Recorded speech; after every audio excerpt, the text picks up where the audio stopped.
Assalamualaikum warahmatullahi wabarakatuh. Ketika kita mendengar nama Iran, apa yang terlintas di benak kita? Sebuah negara di Timur Tengah, dengan sistem Republik Islam yang ketat, atau sekadar bagian dari konflik politik modern?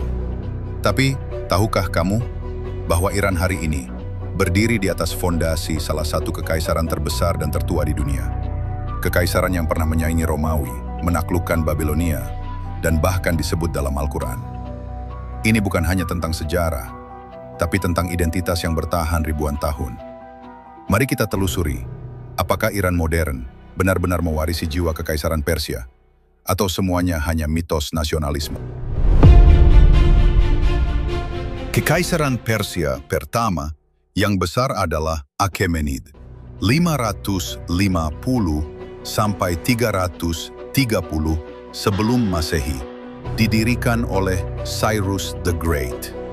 Ini adalah kekaisaran multinasional pertama di dunia, membentang dari India hingga Yunani. Mereka dikenal karena toleransi beragama dan sistem administrasi yang canggih.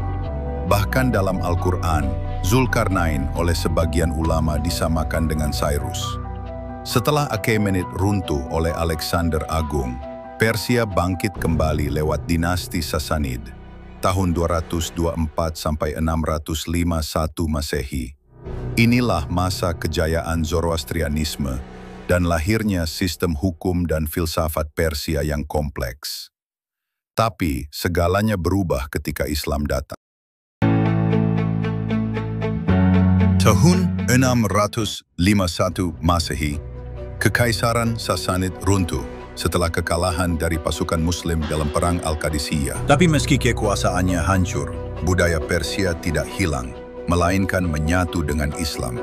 Dalam waktu singkat, orang-orang Persia justru menjadi motor utama kebangkitan peradaban Islam.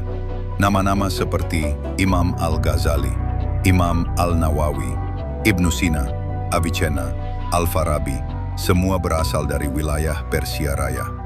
Mereka menulis dalam bahasa Arab, tapi berpikir dengan kerangka logika Persia kuno dan semangat ilmiah warisan Sassanid.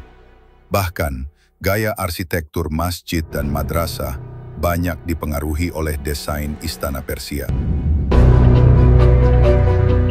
Lompatan besar berikutnya datang di abad ke-16, ketika dinasti Safawi menjadikan Syiah Itsna Asyariyah sebagai mazhab resmi negara. Sejak saat itu, Iran perlahan membangun identitas Islam Syiah yang terpisah dari mayoritas Sunni. Revolusi Islam 1979 memperkuat ini. Ayatollah Khomeini membentuk sistem wilayah Al-Faqih, sebuah republik Islam yang bercorak teokrasi modern. Menariknya, dalam semangat nasionalisme Iran saat ini, mereka tetap memuliakan Cyrus the Great, Raja Darius, Persepolis. Bahkan dalam parade militer, simbol-simbol Persia kuno kadang ikut muncul. Jadi meski Iran adalah negara Islam modern, akar kebudayaan Persia masih hidup dan dipelihara dengan bangga. Bahasa Persia, Farsi, adalah salah satu warisan budaya terbesar. Meski menggunakan huruf Arab, struktur dan keindahannya khas Persia.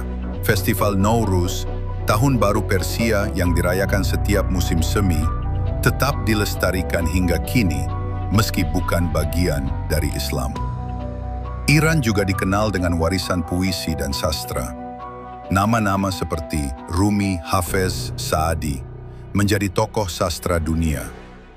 Mereka menulis dalam semangat Islam, tapi dengan jiwa Persia yang sangat kuat, spiritual, simbolik, dan mendalam.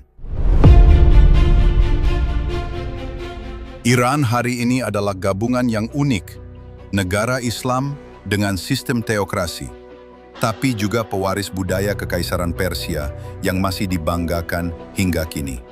Di sisi luar, mereka menentang dominasi Barat, tapi di dalam, mereka adalah bangsa yang sangat sadar akan sejarah dan identitasnya.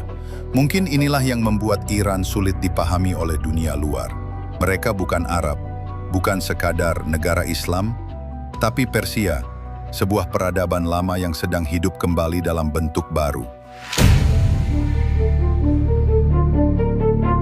Iran hari ini hanya bayang-bayang masa lalu?